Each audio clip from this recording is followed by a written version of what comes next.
Hello, my name is Thomas. Welcome to British Culture. Albion Never Dies. In this episode, I'm interviewing Jonathan Sothcott, who is the CEO of Shogun Films. Jonathan Sothcott is one of the UK's most experienced and successful independent producers with an enviable track record of success with high-concept, low-budget genre films. He's been described by GQ magazine, Gentleman's Quarterly, as a film producer behind a whole new generation of on-screen hardmen. He's recognised as proactive, forward-thinking, an entrepreneur both in the film industry and wider business community. In 2021, The Telegraph noted that his movies have, quote, saved our film industry. By the time he was 24, he was the youngest television executive in the UK as director of programming for the horror channel On Sky before switching gears to feature film production. His first film, Stalker, was directed by regular contributor and collaborator Martin Kemp, and the first in a series of important relationships that Sothcott would curate. Over the years, Sothcott has worked with a galaxy of stars including Ray Winstone, Danny Trejo, Lee Majors, Mark Hamill, Jason Statham, Stephen Berkoff, Richard E. Grant, and Sir Roger Moore. He has more than 40 feature credits to his name, including Vendetta, the #1 UK indie film of 2013, the cult classic We Still Kill the Old Way, and Renegades. In 2014, he closed a landmark deal with Stars to produce 4 films a year for their UK division. He set up Shogun Films in 2020 as a genuine international counterpoint of independence among the gargantuan studios and streamers, and the company has won a slew of awards recognising its trailblazing approach. He has almost 20 years of experience in the British film industry, so in this episode we discuss what makes a movie British. We also discuss some of the best films of the 1980s, because we just can't resist. And we talk about some of the established stars of the time, and his forthcoming movie, Nightfall, which is currently in post-production. The synopsis is Charles Knight, a paranoid former spy catcher, must work with his estranged daughter to foil an international terrorist plot while surviving a terrifying home invasion in an explosive espionage thriller. It's one of a series of movies that he's made lately, a whole slew of action-adventure films that are British to a T.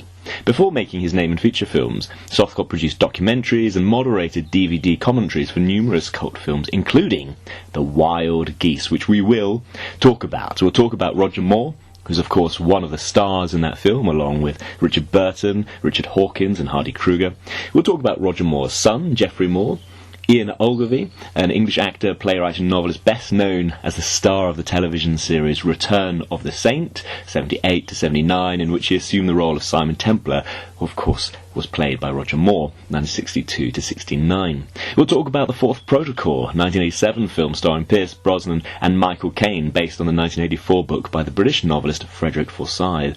We'll talk about some British stereotypes, Brits being portrayed as calm and unflappable and so on. We'll talk about the debt that modern action movies owe to traditional 007 films, and perhaps touch on John Glenn. We'll cover The Wild Geese, the 1978 outing, because of his involvement with the audio commentaries, working with Joan Armatrading, who wrote and directed a theme song. Ingrid Pitt, the Polish-British actress and writer, most famous for her role in Where Eagles Dare, but also appeared in The Wild Geese 2 and The Wicker Man. We'll talk about Ewan Lloyd and his daughter Rosalind Lloyd. Ewan Lloyd, according to the BFI, the British Film Institute, Lloyd stood alone within the British film industry, depressed in the late 70s and late 80s. The industry was depressed, not Ewan Lloyd. And Ewan Lloyd was a producer with a self-belief, charisma and bluff to mount large-scale independent action-adventure films such as The Wild Geese and Who Dares Wins. Who Dares Wins was the TV movie about the SAS, starring Lewis Collins, who was the tabloid's favourite to play James Bond for quite a few years in the mid-1980s. And we'll also touch on David Wicks, a TV producer best known for his work on The Sweeney, The Professionals, CI5, The New Professionals, and Jonathan will recommend the best Roger Moore biography, in his view, the best TV biography. Finally, we'll talk about the state of the British film industry and the way ahead. Thank you very much to Jonathan for joining me, and enjoy. Okay. Jonathan, thank you very, very much for joining me today. Thank you for having me. And you are the CEO of Shogun Films, yes? Yes, I am. I am a movie producer of nearly 20 years for my sins. And you've been, yeah, all that time in the British film industry, Yeah, making low budget independent British movies, usually in the horror, action, crime, thriller space. including one coming up with Roger Moore's son. Is that right? Yes, Nightfall, which also stars Ian Ogilvy, an actor I've worked with three times previously, in films like We Still Kill the Old Boy and Renegades. So it's kind of the saint versus the son of the saint, which wasn't deliberate at all. It started out as an Ian Ogilvy project, and Jeffrey was added into the mix. He's been a friend of mine, very good friend for a long time. We've always talked about doing a movie. It was just a case of finding the right one. So when a role came up that was a sort of handsome and charming MI5 agent, it seemed a little bit too good to be true. Um, and it's not quite as simple as it might seem on the surface, but it's a really good role. He's terrific in it. He has bundles and bundles of charisma and star quality. And everyone, I mean, you close your eyes, he sounds like Roger, as well. But he's a very different screen presence. Mm. Very different. Roger had quite a unique screen presence, and Jeffrey does too. And they're definitely not the same. They're not the same casting, we would say. But it's a great tight little thriller. Lovely supporting cast. And I'm really happy with it. And if you like things like We Still Kill the Old Boy, you'll like that. But also, I think while stressing this is a very low budget independent movie, if you like the older James Bond movies, there'll be Mm. plenty in there for you as well. I have seen the trailer, and there's a lot of action, a lot of intrigue. Yeah, absolutely. I mean, that's the thing. It is an action movie, but it's also an action movie where one of the protagonists is 80 years old. So don't expect seeing Ogilvy abseiling off buildings and that kind of thing. We've tried to keep it relatively realistic, and it's a sort of down and dirty espionage thriller. It's a little bit more like, have you ever seen the Michael Caine movie, The Fourth Protocol? Oh, yes, I'm a big fan. It's more like that kind of grimy British spy movie Mm. rather than Bond. Yeah, I'm a big fan of the Fourth Protocol, Michael Caine, Pierce Brosnan. My favorite non-Bond spy movie, probably. Oh, Very, is very it? underrated. Yeah, I think it's a great film. It has um, a real sense of unease about it. You really feel that threat that this guy is building a nuclear bomb in pieces Mm. in suburbia. And Kane, I think for me, peak Kane is mid 80s Kane. I think that's when he really hits stride as a movie star. And he doesn't have to do very much to be completely engaging. So Yeah. he dominates it. It's probably the best thing Brosnan did until Mrs. Doubtfire, which I think is a really underrated performance by him. But he's really, really cool and different in it. And I mean, for me, I think at that time, although people will say it was a bit of a tryout for Bond, I think he looked a bit too young. Mm. Um, and obviously he was offered it the same year, I think, or a year before. But he's great in the movie, and he has a really different persona to what he was. And it's a film that shows what a good actor Brosnan is, because he's certainly become an actor that we maybe take for granted a little bit because he makes it all look so easy. Yes, yes. And he's so good looking, people focus on that and kind of forget he is a phenomenal actor. Underrate him, and that's why I always cite Mrs. Doubtfire, because to steal scenes from Robin Williams on top form is really not an easy thing to do, but he does Uh, it. he does, he does. Of course, that's Chris Columbus, director of some of the Harry Potter films, so we got a Britishness dose there. I'm very intrigued. You said the Fourth Protocol and your forthcoming film, they're very British, and you mark that as kind of an adjective to describe the films. What do you think makes them so British? Well, I think tradition. I mean, the Fourth Protocol was based on a novel by Frederick Forsyth, who's one of the great best-selling British authors of all time. Left us recently, but lived to a great old age. And I think writing about British people's reactions to British problems was part of the key to his success. Obviously he would have international flavors and characters to his books because the espionage community isn't just in one country. But I think people like this idea that the British are, unflappable and calm in the face of adversity and very organized and measured. And, is it true anymore? Was it ever true? I don't know. But I think we see a type, and that's why in that era, that 80s era, our three great movie stars, Michael Caine, Roger Moore, and Sean Connery, were all archetypes of Britishness in a way. Mm. You know, um, Moore was the officer, if you like. Kane was the squaddy, and Connery was the tough guy in the bar. And if you look at a lot of the great British movie stars, they all fit into that archetype one way or another. If you look at Cary Grant or Richard Burton or Robert Shaw or any of those people, Oliver Reed, they're all there. And I think there's a real fondness for an England and a Britain that perhaps never was, but certainly an ideal of it. And I certainly, I'm a huge nostalgist. I'm always looking back thinking, wow, it was so great in the 80s. Maybe it wasn't, but it felt it. And I think, England and Britain always had a structure and an order to it, which perhaps it doesn't anymore. It doesn't feel like it does anymore. It really did have a sense of community. Which I think has been lost to a degree, as much by the internet as anything else. My father loves to say nostalgia is a wonderful thing, but it's not as good as it used to be. No, well, I think he's right. But so I think what makes Nightfall British. Ian Ogilvy is if you look up the word British in the dictionary, there's probably a picture of him next to it.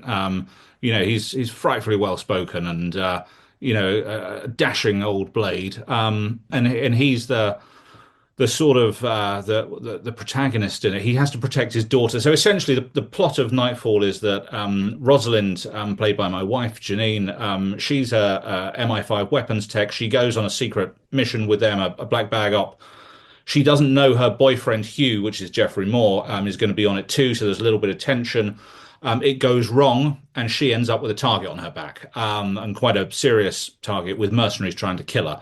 So she goes to the only place she thinks she's going to be safe, which is her father's rambling old country house, which is Ian Ogilvy, and he has to try and stop the mercs from killing the three of them in various Home Alone style traps and surprises, but slightly more barbaric than Home Alone. We work on the basis that an Englishman's home is his castle in that, and that if you try and scale the walls, you're going to end up in trouble. So it's quite a British sensibility to it. It has the British intelligence community in it too. Nick Moran plays the head of MI5. It's very hard to define Britishness. I know that's sort of the whole the whole point of your show, but it is a tricky thing to do. But I know one thing, which is that audiences know it when they see it and they like it. Yeah. Oh, that's interesting. And do you find that helps with international sales? It depends on the movie. It also depends on the type of Britishness. Thick Cockney accents and Northern accents, you just cannot get people to engage with abroad. That's why Hugh Grant is still a major star, because he speaks so nicely, and that's what they like. So one of the great things about Nightfall is that everyone speaks in received pronunciation, the Queen's English, which is important. And yes, it will do well in America, and it will be well received there because of that. I've done a lot of movies. These sort of Cockney gangster movies where they don't sell to America at all, or they sometimes have subtitles, which is interesting because obviously in the States every different state has a different accent. But yeah, I've learned what works over the years for America and for internationally. Obviously, other countries they dub it, so it doesn't really matter. Ah, that's interesting. Yeah, because the accents rarely matter to Brits as well as Americans, I guess. Yeah, and also, particularly when I was making all these gangster movies, I'd get a Manchester or something like that, and people would say, "Why don't you make films with people that talk like us?" And the answer is just because America. That's it. It's not like some difficult thing. And I made this film with Ian years ago called We Still Kill the Old Way, which was very, very successful. And the reason for that is because they all spoke nicely. They're these terribly well-spoken gangsters in suits, which of course is a nonsense. And I don't have any view that we glamorize crime or gangsters, because it's completely unrealistic. It's fantasy fiction when you present them in that way. I don't subscribe to this idea that you could leave the door open when the Cray twins were around. Well, yeah, you could leave it open because they'd already robbed you. They were terrible people. There's nothing good about it. The best thing that ever happened to them was being played by the Kemp brothers in that movie because they were so handsome. And Tom Hardy recently, right? So I know. I mean, talk about lucking out. Generationally handsome men playing these two thugs from the East End. It's they really did. I must say, I'm calling you from not just Yorkshire, but West Yorkshire, between where Patrick Stewart lived as a child and where Patrick Stewart lived as an old man. And of course, he dropped his accent when he went into acting. Yes. He had to. Yeah, and I think, it's just going back to Michael Caine, it's always one of these things, particularly in the 80s when I was growing up, we hear, he's just a Cockney, he only plays a Cockney. He said, well, first of all, he's not a Cockney because he's from South London, but he he didn't say, he sounds American, Michael Caine. He says elevator and sidewalk, and he has that kind of slightly American twang to his voice, and he's done that to work. That's the reason. Of people over there have said, Michael, you've got to change your voice a little bit. So all the abuse he used to get in the British press about having this ripe Cockney accent was nonsense. Yeah, and it's interesting. So, we have the accents, the RP accents, the nice suits. It's kind of the biscuit tin view of Britain, but then we combine it with the action of Bond and the action of that people are familiar with. Yeah, absolutely, and I think also the action of Bond, the traditional Bond movies, it has always been different to. Well, look, Bond invented the action movie. The action movie as we know it really came about in the 80s with the Schwarzeneggers and the Stallones and the Bruce Willis films, but they all owe a huge debt to Bond, which is often overlooked because, particularly those Schwarzenegger movies, all those one-liners at the end are straight out of the Moonraker playbook. And it's easy to forget that, particularly when Roger was doing it in the early to mid 80s, he was an action movie star. That's what he was. We didn't use that term then because actually it was just James Bond 17 or whatever.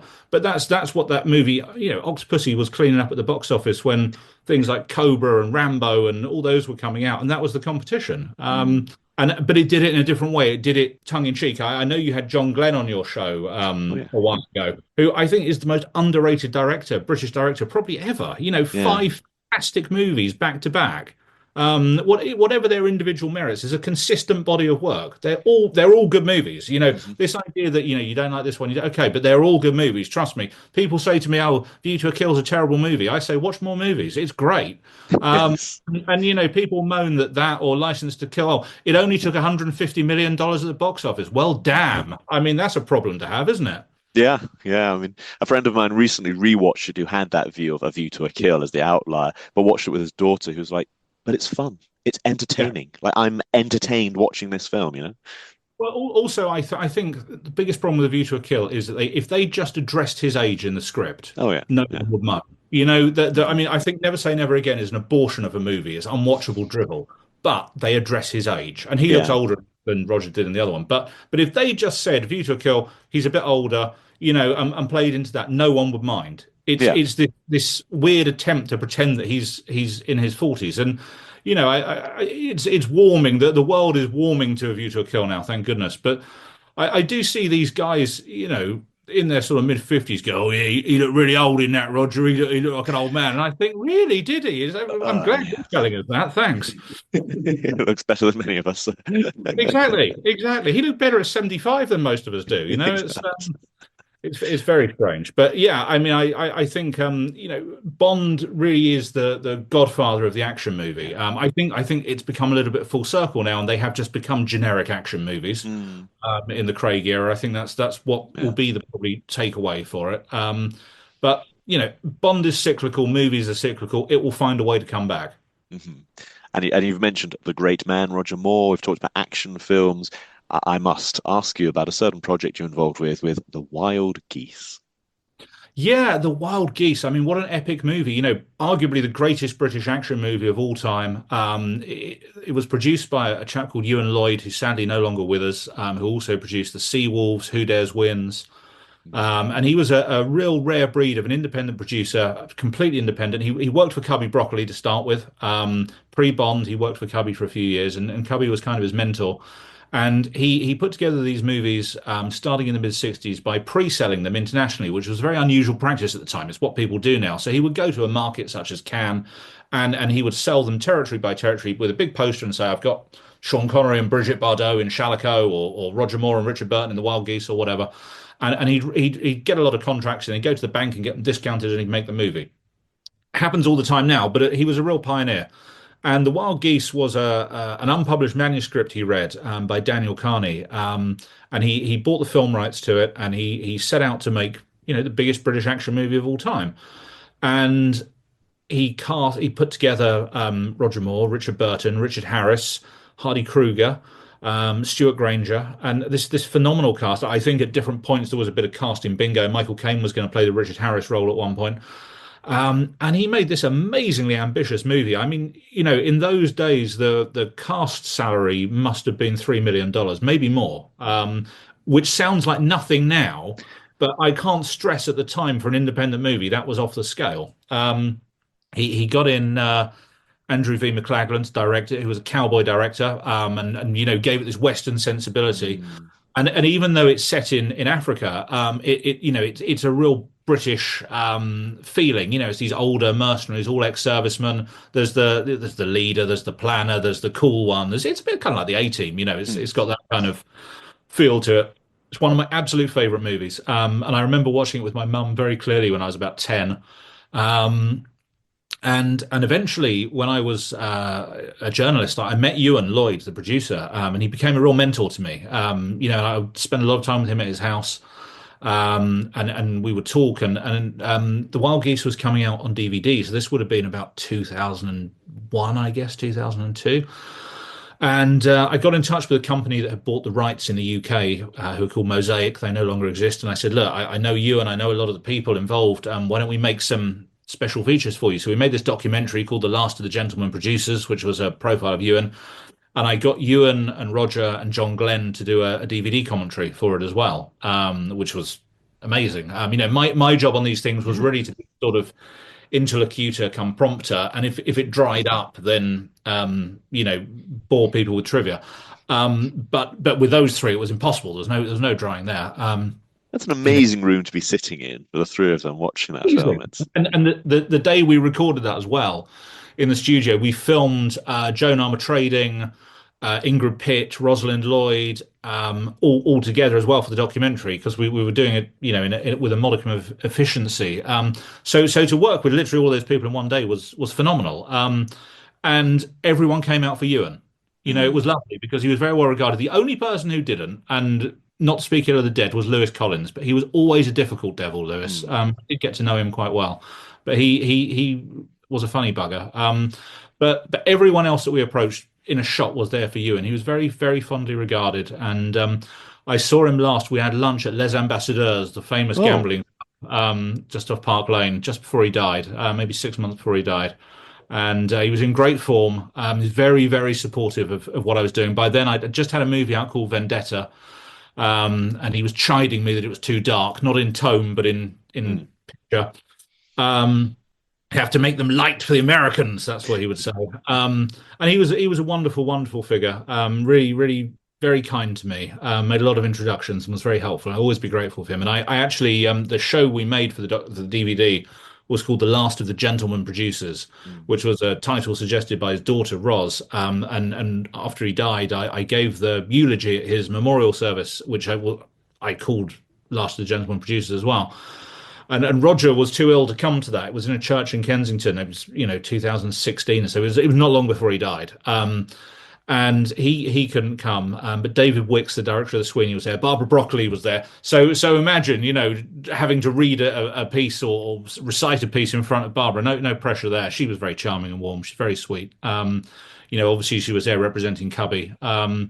And it was a really lovely, warm day. And I sort of felt, if Ewan was looking down on us all there, he'd be quite proud of that, because he was always a showman, always appreciated a good turnout, which there definitely was. And yeah, it was lovely, lovely day.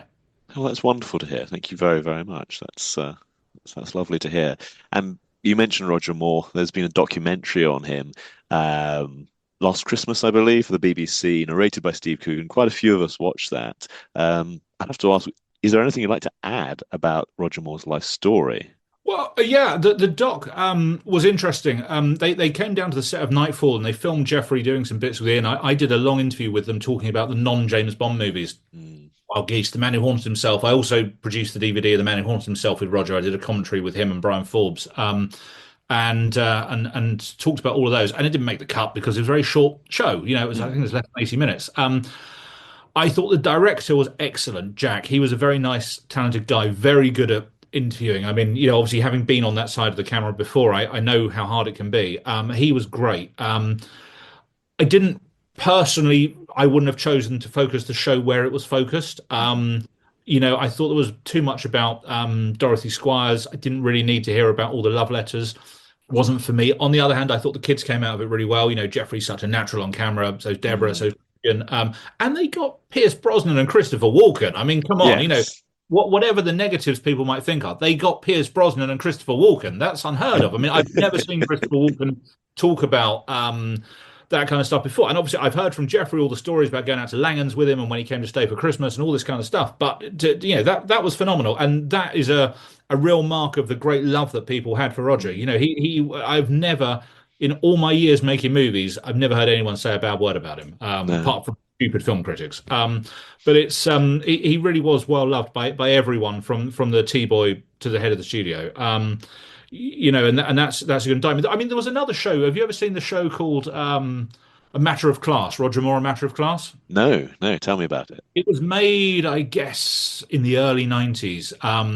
The center point is an interview with Roger, but the sort of interviewees are Michael Caine, Gregory Peck, David Niven Jr., Jackie Collins. So it's a gentle piece. It's very soft focus. But I thought that was a remarkable documentary to get all those people to sit and talk about him. And it was just, I always felt that Roger sort of retired after the Aspects of Love thing. He was supposed to appear in this Andrew Lloyd Webber musical, and he pulled out at the last minute because he wasn't confident with his voice. And I think that was the moment he thought, you know what, I don't need this.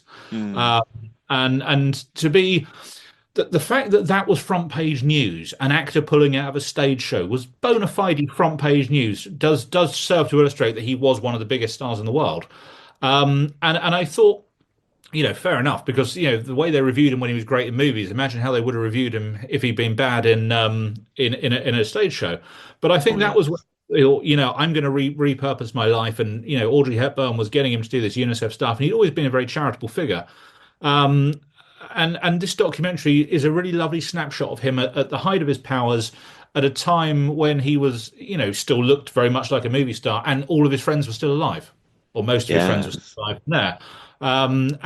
He always sought out the company of older actors and other people, apart from Michael Caine, his little group of Frank Sinatra, Gregory Peck, those kind of people. I think because he was a bit of an old soul, really. And that's it's interesting to see people like Gregory Peck talking about him. So I think the BBC show was, really interesting. It showed a different perspective. And like I say, I think the director is a very nice guy and did a good job. But I think if you didn't like that, watch A Matter of Class. It's on YouTube, and it offers a really different perspective. Oh, that's wonderful. Thank you very, very much. That's my homework for tonight. Thank you very much. I wonder if there's anything else you'd like to say, especially about the British film industry and the way it's moving right now. Well, do we have a British film industry anymore? I don't know. It's a weird time for the business. The collapse of physical media has made independent films tough. My business at the minute is booming, and I'm very grateful for that. We've made 6 movies in the last 2 years. We're just about to start another one. Very, very lucky. It's not always like that. That makes up for the quiet years, because you get those too. We're finding our feet in the digital era, but I'm personally always pushing for physical releases as well. I just had a horror movie released 2 weeks ago called Halloween, and it has a Blu-ray in this country, not in America. And that was quite a tough battle to have with the distributor. But we did a Blu-ray signing at HMV in London at the beginning of last week. Dozens of people turned up. It was fantastic. And they turned up to meet the cast, but they also turned up because there was something tangible that they could interact over. And HMV were really happy with it. I was really happy with it. We'll definitely do some in-person events for Nightfall. And also the movie, the Halloween movie, is getting a couple of theatrical screenings, which is lovely. It was never part of the plan. I make home entertainment movies. I grew up in the video era, and that's always been my goal. But I think people are getting slightly fed up of just seeing the sort of Marvel monstrosities at the multiplexes. And so when independent cinemas show independent movies, obviously I want to support them. It's a lovely endorsement when they show your small screen movie on a big screen.